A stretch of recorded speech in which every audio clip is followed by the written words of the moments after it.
ঘড়িতে রাত ৩টা বাজে। আপনার শরীর খুব ক্লান্ত, চোখ ঘুমে জড়িয়ে আসছে, কিন্তু আপনার মস্তিষ্ক সে যেন এক যুদ্ধের ময়দান। ৫ বছর আগের এক লজ্জাজনক ঘটনা কিংবা আগামীকালের প্রেজেন্টেশনের ভয় মাথার ভেতর অনবরত ঘুরপাক খাচ্ছে। আপনি কি এই ওভার থিঙ্কিংয়ের লুপ থেকে বের হতে পারছেন না? হ্যালো বন্ধুরা, আমি বুলবুল, আর বুক এক্সপ্লোরারের আজকের এপিসোডে আমরা শিখব কিভাবে মাথার ভেতরের এই রেডিও স্টেশনটি বন্ধ করা যায়। ধন্যবাদ বন্ধুরা আমার সাথে থাকার জন্য। রাত ৩টার সেই অনুভূতির সাথে আমরা সবাই কম বেশি পরিচিত, কিন্তু প্রশ্ন হলো, কেন এমন হয়? কেন আমরা চাইলেও আমাদের চিন্তার সুইচটা বন্ধ করতে পারি না? আজকের এই দীর্ঘ যাত্রায় আমরা নিক ট্রেন্টনের বেস্ট সেলিং বই the art of letting go এর প্রতিটি পাতা থেকে সেই উত্তরগুলো খুঁজে বের করব। আমি কথা দিচ্ছি, এই ভিডিওর শেষে আপনি নিজেকে এবং নিজের মস্তিষ্ককে সম্পূর্ণ নতুনভাবে আবিষ্কার করবেন। সবার আগে আমাদের শত্রুটিকে চিনতে হবে। আমরা যাকে সহজ ভাষায় ওভার থিঙ্কিং বা অতিরিক্ত চিন্তা বলি, সেটা আসলে কি? এটা কি শুধুই বেশি চিন্তা করা? না, চিন্তা করা মানুষের একটি স্বাভাবিক এবং প্রয়োজনীয় গুণ। আমরা চিন্তা করি বলেই সমস্যা সমাধান করতে পারি, ভবিষ্যতের পরিকল্পনা করতে পারি। কিন্তু ওভার থিঙ্কিং হল যখন আপনি একটি নেতিবাচক চিন্তার লুপে আটকে যান। এটি এমন একটি অবস্থা যেখানে আপনি সমস্যার সমাধান খুঁজছেন না, বরং সমস্যাটি নিয়েই বারবার ভাবছেন, আর সেই ভাবনার কোনো শেষ নেই। লেখক নিক ট্রেন্টন শুরুতেই আমাদের একটি খুব ইন্টারেস্টিং প্রশ্ন করেছেন। আমাদের মস্তিষ্ক কেন আমাদের সাথে এমন শত্রুতা করে? কেন সে আমাদের শান্তিতে থাকতে দেয় না? এর উত্তর লুকিয়ে আছে আমাদের বিবর্তনের ইতিহাসে, হাজার হাজার বছর আগে। চলুন একটু কল্পনার জগতে যাই। কল্পনা করুন আমাদের পূর্বপুরুষদের, যারা বনে জঙ্গলে গুহায় বাস করত। তাদের জীবন আজকের মতো নিরাপদ ছিল না। তাদের প্রধান লক্ষ্য ছিল একটাই, বেঁচে থাকা বা টিকে থাকা। জঙ্গলের ঝোপের আড়ালে কি কোনো বাঘ লুকিয়ে আছে? ওই লাল ফলটা কি বিষাক্ত? এই যে সবসময় সতর্ক থাকা, সবসময় বিপদের আশঙ্কা করা, এটা তাদের মস্তিষ্কের একটি সার্ভাইভাল মেকানিজম বা বাঁচার কৌশল ছিল। যারা বেশি চিন্তা করত, বেশি সতর্ক থাকত, তারাই বাঘের হাত থেকে বেঁচে ফিরত।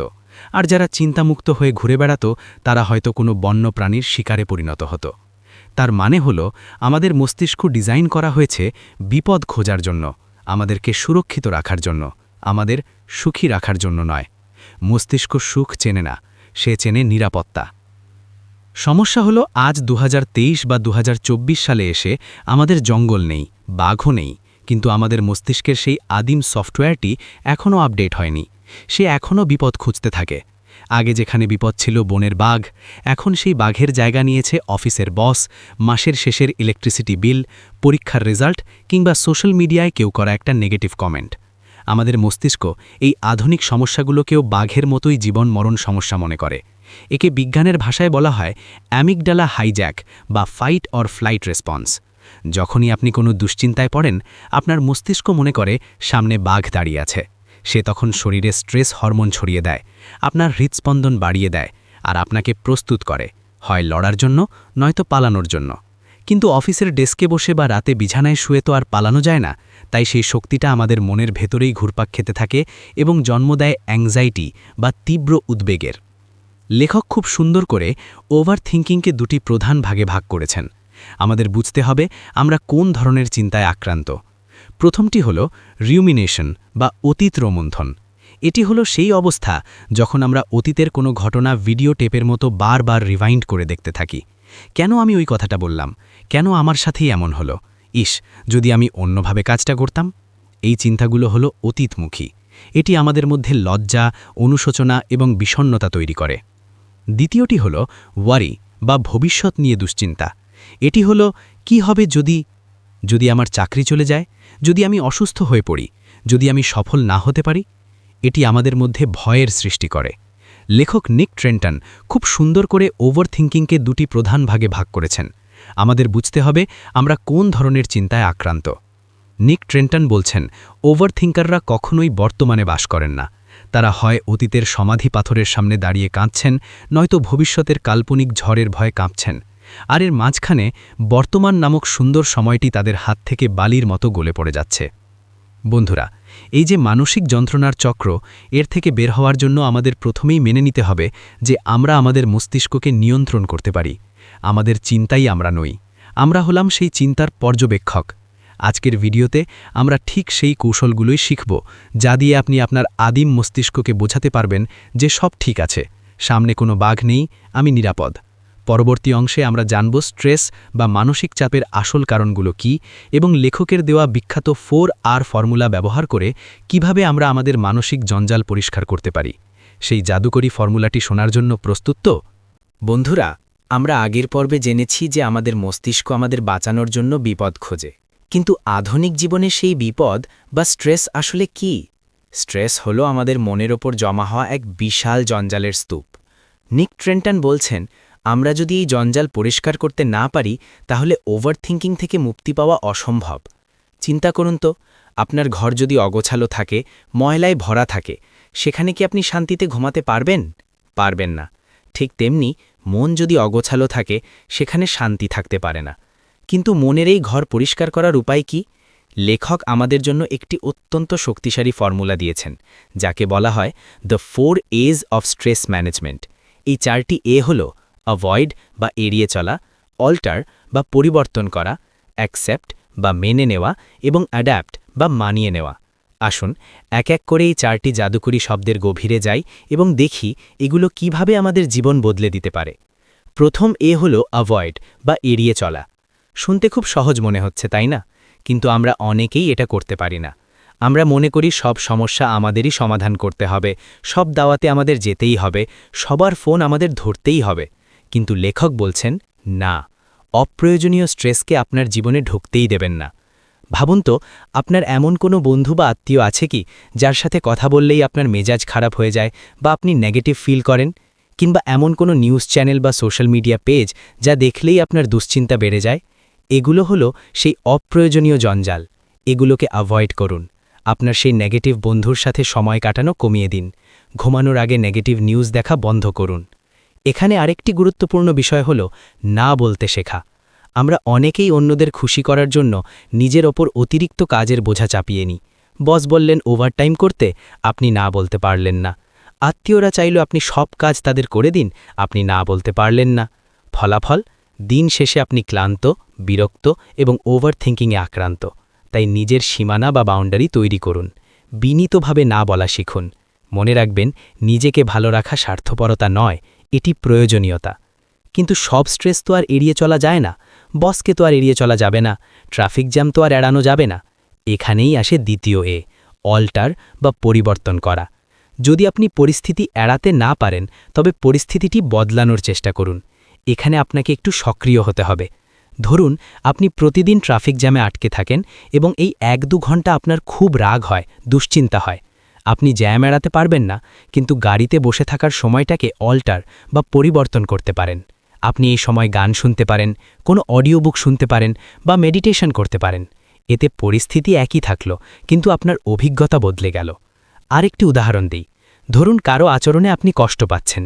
চুপচাপ কষ্ট না পেয়ে বা মনে মনে ওভারথিংকিং না করে পরিস্থিতিটা পরিবর্তন করুন। তার সাথে কথা বলুন। তাকে জানান, তোমার এই আচরণে আমি কষ্ট পাচ্ছি, তুমি কি দয়া করে এটা আর করবে না?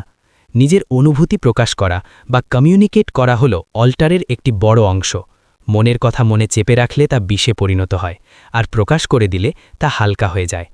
এখন আসি তৃতীয় এতে, যা সম্ভবত সবচেয়ে কঠিন কিন্তু সবচেয়ে শক্তিশালী। সেটি হলো অ্যাকসেপ্ট বা মেনে নেওয়া। জীবনে এমন কিছু পরিস্থিতি আসবে যা আপনি অ্যাভয়েডও করতে পারবেন না, আবার অল্টারও করতে পারবেন না। যেমন অতীতের কোনো ভুল, প্রিয়জনের মৃত্যু, কোনো বড় দুর্ঘটনা বা এমন কোনো মানুষের আচরণ যাকে বদলানো অসম্ভব। এই ক্ষেত্রে লড়াই করা মানেই হলো নিজেকে কষ্ট দেওয়া। এখানে একমাত্র সমাধান হলো মেনে নেওয়া। আমরা অনেকেই মেনে নেওয়াকে দুর্বলতা মনে করি, কিন্তু নিক ট্রেন্টন বলছেন, মেনে নেওয়াই হলো প্রকৃত বীরের কাজ। আপনি যখন কোনো কিছু মেনে নেন, তখন আপনি সেই বিষয়টির বিরুদ্ধে যুদ্ধ করা থামিয়ে দেন, আর যুদ্ধ থামলে মনে শান্তি ফিরে আসে। অ্যাকসেপ্টেন্সের একটা বড় অংশ হলো ক্ষমা করা বা ফরগিভনেস। কেউ আপনার সাথে অন্যায় করেছে, আপনি তাকে ক্ষমা করতে পারছেন না। আপনি দিনের পর দিন সেই রাগ পুষে রেখেছেন, কিন্তু এতে ক্ষতি কার হচ্ছে? ওই লোকটির না, ক্ষতি হচ্ছে আপনার। আপনি ওভারথিংকিং করছেন, আপনার ঘুম নষ্ট হচ্ছে। লেখক বলছেন, অন্যকে ক্ষমা করুন তার ভালোর জন্য নয়, আপনার নিজের মানসিক শান্তির জন্য। অতীতকে আপনি বদলাতে পারবেন না, তাই অতীতকে মেনে নিয়ে তাকে বিদায় জানানোই হলো বুদ্ধিমানের কাজ। সর্বশেষ এবং চতুর্থ এ হল অ্যাডাপ্ট বা মানিয়ে নেওয়া। অ্যাভয়েড, অল্টার এবং অ্যাকসেপ্ট এগুলো ছিল বাইরের পরিস্থিতি বা সমস্যাকে নিয়ে, কিন্তু অ্যাডাপ্ট হল সম্পূর্ণ আপনার ভেতরের পরিবর্তন। এটি হলো নিজের চিন্তাভাবনা এবং প্রত্যাশাকে নতুন করে সাজানো। অনেক সময় আমাদের স্ট্রেস আসে আমাদের নিজেদের তৈরি করা অবাস্তব স্ট্যান্ডার্ড থেকে। একে বলা হয় পারফেকশনিজম। আমরা চাই সব কিছু নিখুঁত হতে হবে, সব পরীক্ষায় 100তে 100 পেতে হবে, সবার কাছে প্রিয় হতে হবে, কোনো ভুল করা যাবে না। এই যে নিজেকে সারাক্ষণ পারফেক্ট হওয়ার চাপে রাখা, এটাই ওভারথিঙ্কিংয়ের অন্যতম কারণ।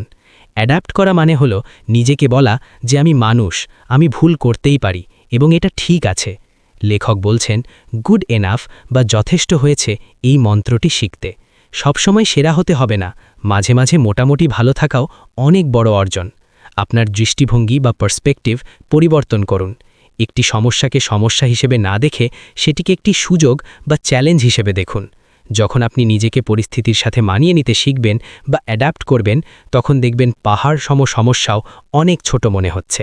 তো বন্ধুরা, এই হলো স্ট্রেস কমানোর 4টি হাতিয়ার: অ্যাভয়েড, অল্টার, অ্যাকসেপ্ট এবং অ্যাডাপ্ট। আপনি যখনই কোনো দুশ্চিন্তায় পড়বেন, নিজেকে প্রশ্ন করবেন, আমি কি এটা এড়িয়ে চলতে পারি? যদি না পারেন, আমি কি পরিস্থিতি বদলাতে পারি? যদি তাও না পারেন, আমি কি এটা মেনে নিতে পারি?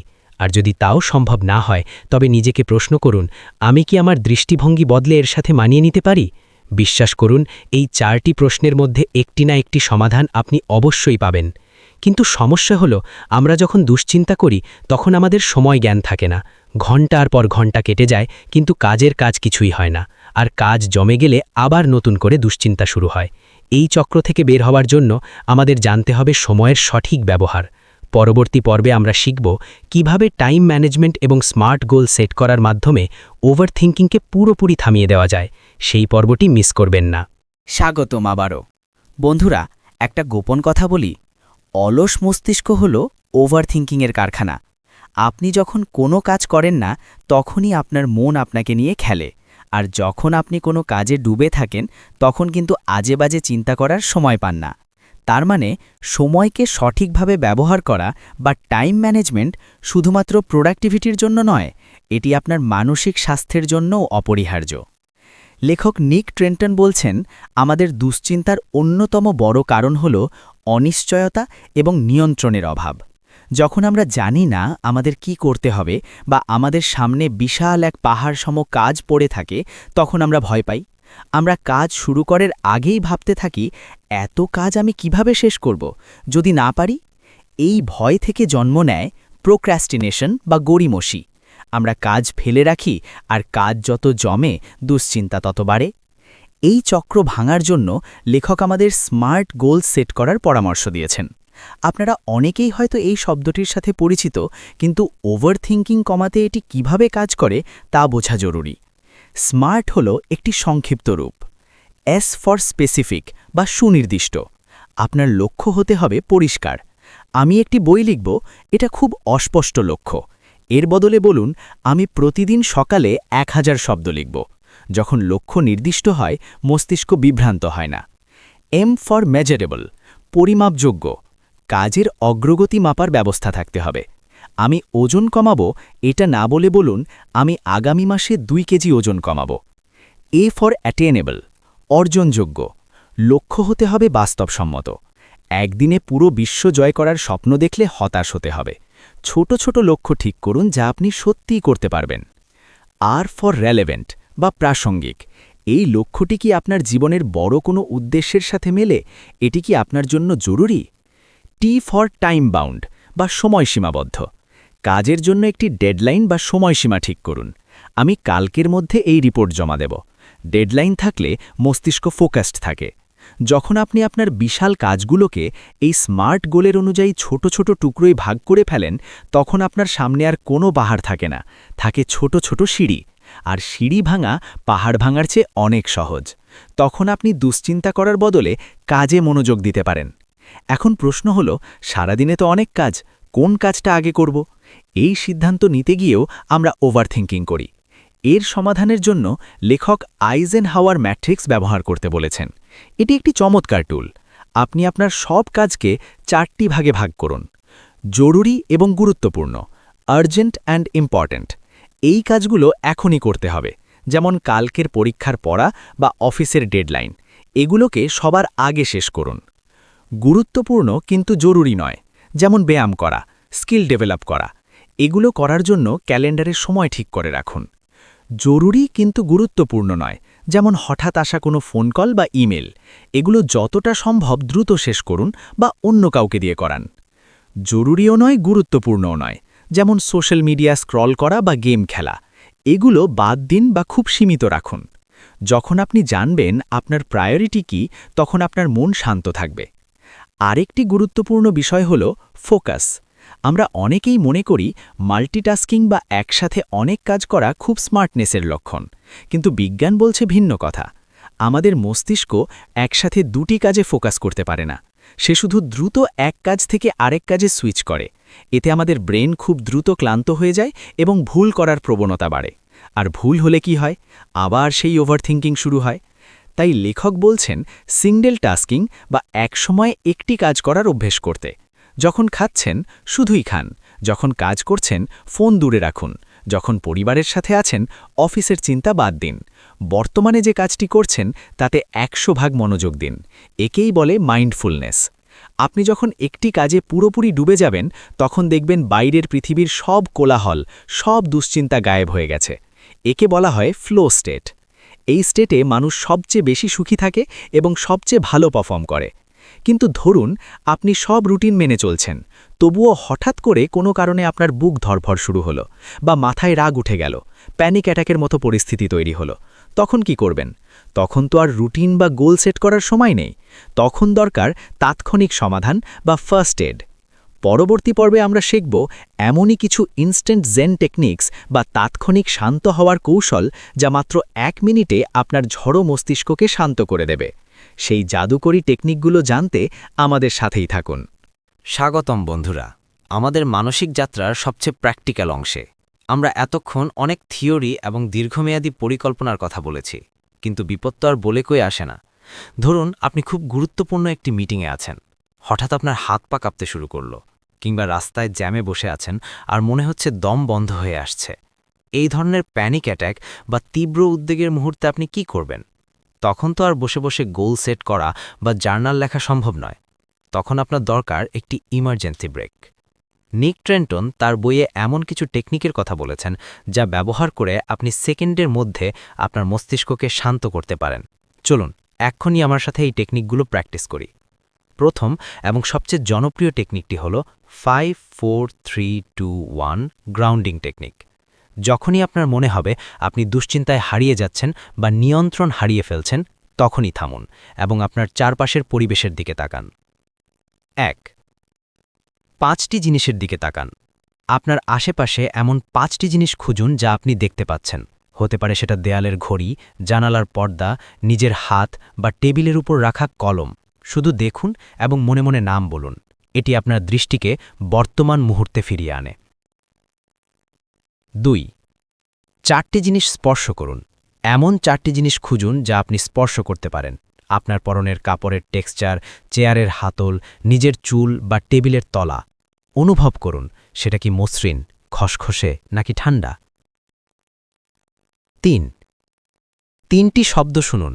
কান পেতে শুনুন, বাইরের গাড়ির আওয়াজ, পাখির ডাক বা ফ্যানের শোঁ শব্দ, এমনকি নিজের শ্বাস-প্রশ্বাসের শব্দও হতে পারে। 4 2টি জিনিসের ঘ্রাণ নিন। গভীর শ্বাস নিন। আশেপাশে কিসের গন্ধ পাচ্ছেন? কফি, সাবান বা বৃষ্টির গন্ধ। যদি কোনো গন্ধ না পান, তবে কল্পনা করুন আপনার প্রিয় কোনো ফুলের গন্ধ। 5 একটি জিনিসের স্বাদ নিন। আপনার মুখে কি কোনো স্বাদ আছে? কফি বা চুইংগামের স্বাদ, অথবা এক চুমুক পানি পান করুন এবং তার স্বাদ অনুভব করুন। এই টেকনিকটি কেন কাজ করে জানেন? কারণ যখন আপনি দুশ্চিন্তা করেন, তখন আপনি আপনার মনের ভেতরে থাকেন, আর যখন আপনি এই ইন্দ্রিয়গুলো ব্যবহার করেন, তখন আপনি বাধ্য হয়ে বাইরের পৃথিবীতে ফিরে আসেন। এটি আপনার মস্তিষ্ককে ওভারথিংকিং লুপ থেকে বের করে বর্তমানে ল্যান্ড করায় বা গ্রাউন্ডিং করে। দ্বিতীয় টেকনিকটি হল 4-7-8 ব্রিদিং টেকনিক। এটি একটি জাদুকরী শ্বাসপ্রশ্বাসের ব্যায়াম, যা আপনার নার্ভাস সিস্টেমকে শান্ত করে। চলুন একবার চেষ্টা করি। প্রথমে নাক দিয়ে ধীরে ধীরে শ্বাস নিন এবং মনে মনে 4 পর্যন্ত গুনুন। 1 2 3 4। এবার শ্বাসটি ভেতরে আটকে রাখুন এবং 7 পর্যন্ত গুনুন। 1 2 3 4 5 6 7। শেষে মুখ দিয়ে সশব্দে পুরো শ্বাসটি বের করে দিন এবং 8 পর্যন্ত গুনুন। 1 2 3 4 5 6 7 8। এটি 3-4 বার করুন। যখন আপনি শ্বাস আটকে রাখেন এবং ধীরে ধীরে ছাড়েন, তখন আপনার মস্তিষ্কে অক্সিজেন সরবরাহ বাড়ে এবং হৃদস্পন্দন কমে আসে। এটি শরীরকে সংকেত দেয় যে কোনো বাঘ নেই, সব ঠিক আছে, শান্ত হও। তৃতীয় টেকনিকটি হল প্রোগ্রেসিভ মাসেল রিল্যাক্সেশন বা পিএমআর। দুশ্চিন্তা হলে আমাদের শরীরের পেশিগুলো অজান্তেই শক্ত হয়ে যায়। আমরা দাঁত কিরমির করি, কাঁধ শক্ত করে ফেলি। পিএমআর টেকনিক হল ইচ্ছেকৃতভাবে শরীরের প্রতিটি পেশিকে শক্ত করা এবং তারপর শিথিল করা। পায়ের পাতা থেকে শুরু করে মাথার তালু পর্যন্ত প্রতিটি অংশ 5 সেকেন্ডের জন্য খুব শক্ত করুন, তারপর ছেড়ে দিন। অনুভব করুন কিভাবে শরীর থেকে টেনশন বেরিয়ে যাচ্ছে। এটি বিশেষ করে রাতে ঘুমানোর আগে খুব কার্যকর। চতুর্থ টেকনিকটি হল ওয়ারি টাইম বা দুশ্চিন্তার সময় নির্ধারণ করা। এটি শুনতে অদ্ভুত লাগতে পারে, কিন্তু খুব কার্যকরী। আপনি সারা দিন দুশ্চিন্তা করবেন না। আপনি আপনার মস্তিষ্ককে বলবেন, শোনো, আমি এখন ব্যস্ত, আমি তোমাকে নিয়ে ভাবব, তবে এখন না। বিকেল 5টা থেকে 5:30 পর্যন্ত আমার দুশ্চিন্তার সময়, তখন এসে কথা বলো। বিশ্বাস করুন, সারা দিন যখন কোনো নেগেটিভ চিন্তা আসবে, আপনি সেটাকে বিকেল 5টার অ্যাপয়েন্টমেন্ট দিয়ে সরিয়ে দেবেন। আর বিকেল 5টায় যখন আপনি দুশ্চিন্তা করতে বসবেন, তখন দেখবেন সেই চিন্তাগুলো আর অতটা গুরুত্বপূর্ণ মনে হচ্ছে না বা আপনি ভুলেই গেছেন। এটি আপনার মস্তিষ্ককে ডিসিপ্লিন শেখায়। পঞ্চম টেকনিক হল focus on what you can control. দুশ্চিন্তার মূলে থাকে নিয়ন্ত্রণের অভাব। একটি কাগজে 2টি বৃত্ত আঁকুন। ভেতরের বৃত্তে লিখুন যা আমি নিয়ন্ত্রণ করতে পারি, যেমন আমার চেষ্টা, আমার আচরণ, আমার কথা। আর বাইরের বৃত্তে লিখুন যা আমি নিয়ন্ত্রণ করতে পারি না, যেমন অন্যের মতামত, আবহাওয়া, ট্রাফিক জ্যাম, অতীত। যখনই কোনো সমস্যা আসবে, দেখুন সেটি কোন বৃত্তে পড়ে। যদি বাইরের বৃত্তে হয়, তবে সেটি নিয়ে ভাবা সময়ের অপচয় ছাড়া আর কিছুই নয়। বন্ধুরা, এই টেকনিকগুলো হলো আপনার মানসিক ফার্স্ট এইড বক্স। এগুলো পকেটে রাখুন, যখনই প্রয়োজন হবে ব্যবহার করুন। কিন্তু মনে রাখবেন, এগুলো হলো তাৎক্ষণিক সমাধান। দীর্ঘমেয়াদী শান্তির জন্য আমাদের আরও গভীরে যেতে হবে। আমাদের মনের অবচেতন স্তরে জমে থাকা অতীতের জঞ্জালগুলো পরিষ্কার করতে হবে। পরবর্তী পর্বে আমরা শিখব কিভাবে অতীতের সাথে সব হিসাব চুকিয়ে, অনুশোচনা বা রিগ্রেটকে বিদায় জানিয়ে নতুন করে জীবন শুরু করা যায়। এটি হবে আমাদের এই যাত্রার সবচেয়ে ইমোশনাল এবং সুন্দর একটি অংশ। স্বাগতম আমাদের যাত্রার শেষ এবং সম্ভবত সবচেয়ে গুরুত্বপূর্ণ অধ্যায়। আমরা এতক্ষণ শিখলাম কিভাবে বর্তমানের স্ট্রেস কমানো যায়, কিভাবে ভবিষ্যৎ নিয়ে দুশ্চিন্তা থামানো যায়। কিন্তু আমাদের ওভারথিংকিংয়ের সবচেয়ে বড় শেকড়টি কোথায় জানেন? সেটি লুকিয়ে আছে আমাদের অতীতে। নিক ট্রেন্টন তার বইয়ে খুব সুন্দর একটি কথা বলেছেন, অতীতকে আপনি 1000 বার রিওয়াইন্ড করে দেখলেও তার এন্ডিং বদলাবে না। তবু আমরা কেন বারবার সেই পুরনো স্মৃতি খুঁড়ে বের করি? কেন আমরা অনুশোচনায় পড়ি? এর কারণ হল আমাদের ইমোশনাল অ্যাটাচমেন্ট বা আবেগীয় সংযুক্তি। আমরা মনে করি অতীতের ভুলের জন্য নিজেকে শাস্তি দিলে হয়তো ভুলের প্রায়শ্চিত্ত হবে। কিন্তু বাস্তবতা হল অনুশোচনা বা রিগ্রেট হল এমন এক বিষ যা আপনি নিজে পান করছেন, কিন্তু আশা করছেন মারা যাবে অন্য কেউ। তাহলে উপায় হল র্যাডিক্যাল অ্যাকসেপ্ট্যান্স বা পুরোপুরি মেনে নেওয়া। যা ঘটেছে তা ঘটেছে, সেটা ভালো হোক বা খারাপ, সেটা এখন আপনার জীবনের একটি অপরিবর্তনীয় অধ্যায়। একটি ভাঙা গ্লাস জোড়া লাগানোর চেষ্টা না করে সেটাকে ডাস্টবিনে ফেলে দেওয়াই বুদ্ধিমানের কাজ। কিন্তু নেগেটিভ চিন্তাগুলো তো সহজে পিছু ছাড়ে না। মনে বারবার আসে, আমি কেন এমন করলাম? আমি আসলে একটা ব্যর্থ মানুষ। এই ধরনের চিন্তাকে চ্যালেঞ্জ করার জন্য লেখক কগনিটিভ রিস্ট্রাকচারিং নামে একটি পদ্ধতির কথা বলেছেন। সহজ ভাষায় একে বলা যায় নিজের চিন্তার উকিল হওয়া। ধরুন আপনার মনে চিন্তা এলো, আমি কোনো কাজের না। এখন আপনি নিজেকে প্রশ্ন করুন, এই চিন্তার সপক্ষে প্রমাণ কি? বিপক্ষে প্রমাণ কি? জীবনে কি আপনি কিছুই অর্জন করেননি? ছোট কোনো সাফল্যও নেই? এই চিন্তা করে আমার কি লাভ হচ্ছে? আমার সবচেয়ে ভালো বন্ধু যদি এই সমস্যায় পড়ত, আমি তাকে কি বলতাম? দেখবেন, নিজেকে এই প্রশ্নগুলো করলে নেগেটিভ চিন্তার ভিত্তি নড়বড়ে হয়ে যায়। আপনি বুঝতে পারবেন এই চিন্তাগুলো আসলে সত্য নয়, এগুলো আপনার মস্তিষ্কের মিথ্যা নাটক। অতীতের ভার নামানোর আরেকটি চমৎকার উপায় হল জার্নালিং বা ডায়েরি লেখা। একে লেখক বলছেন ব্রেইন ডাম্পিং। আপনার মনের ভেতর যা কিছু আছে, রাগ, ক্ষোভ, অপমান, লজ্জা, সব কিছু একটি কাগজে লিখে ফেলুন, কোনো ফিল্টার ছাড়া, কোনো বিচার ছাড়া। লেখার পর সেই কাগজটি ছিঁড়ে ফেলুন বা পুড়িয়ে ফেলুন। এটি একটি সিম্বলিক বা প্রতীকী কাজ, যা আপনার অবচেতন মনকে সংকেত দেয় যে আমি এই ভারটি নামিয়ে রাখলাম। সবশেষে বর্তমানের শক্তিকে অনুভব করুন। চোখ বন্ধ করুন, একটি গভীর শ্বাস নিন। ভাবুন তো, এই মুহূর্তে, ঠিক এই সেকেন্ডে আপনার কি কোনো সমস্যা আছে? আপনি শ্বাস নিচ্ছেন, আপনি বেঁচে আছেন, আপনি নিরাপদ। অতীতের সেই লজ্জাজনক ঘটনাটি এখন আর ঘটছে না। ভবিষ্যতের সেই বিপদটি এখন আপনার সামনে নেই। আছে শুধু এই বর্তমান মুহূর্তটি। জীবন কোনো গন্তব্য নয়, জীবন হলো একটি যাত্রা। আর এই যাত্রায় আপনার কাছে শুধু একটাই সময় আছে, দ্য প্রেজেন্ট মোমেন্ট। বন্ধুরা, আমরা আমাদের 40 মিনিটের এই যাত্রার একদম শেষে চলে এসেছি। আমরা শুরু করেছিলাম রাত 3টের সেই অসহ্য যন্ত্রণার গল্প দিয়ে, আর শেষ করছি এক বুক শান্তি নিয়ে। আমরা জানলাম আমাদের মস্তিষ্ক আমাদের শত্রু নয়, সে শুধু একটু বেশি সতর্ক পাহারাদার। আমরা শিখলাম 4A দিয়ে স্ট্রেস কমাতে, স্মার্ট গোল নিয়ে সময়কে বসে আনতে, এবং 5-4-3-2-1 টেকনিক দিয়ে নিজেকে শান্ত করতে। কিন্তু মনে রাখবেন, এই ভিডিওটি দেখা মানেই সব সমস্যার সমাধান নয়। আসল কাজ শুরু হবে ভিডিওটি শেষ হওয়ার পর। ওভারথিংকিং একদিনে যাবে না, এটি একটি অভ্যাসের মতো। আর অভ্যাস বদলাতে সময় লাগে, ধৈর্য লাগে। আজ থেকেই শুরু করুন, ছোট ছোট পদক্ষেপে। যখনই মন খারাপ হবে, নিজেকে প্রশ্ন করুন, আমি কি এটা নিয়ন্ত্রণ করতে পারি? যদি না পারেন, তবে লেট ইট গো, ছেড়ে দিন, ভাসিয়ে দিন নদীর স্রোতে। আমি বুলবুল, বুক এক্সপ্লোরারের পক্ষ থেকে আপনাদের সবার মানসিক শান্তি কামনা করছি। যদি এই ভিডিওটি আপনার মনের একটু ভারও কমাতে পারে, তবেই আমার পরিশ্রম সার্থক। ভিডিওটি ভালো লাগলে লাইক দিন, সাবস্ক্রাইব করুন, আর আপনার সেই বন্ধুটিকে শেয়ার করুন যাকে আপনি চিন্তামুক্ত দেখতে চান। দেখা হবে পরের কোনো বইয়ের পাতায়, নতুন কোনো জীবন বদলানো গল্প নিয়ে। ততক্ষণ পর্যন্ত অতীত ভুলে সামনে এগিয়ে যান। ভালো থাকবেন।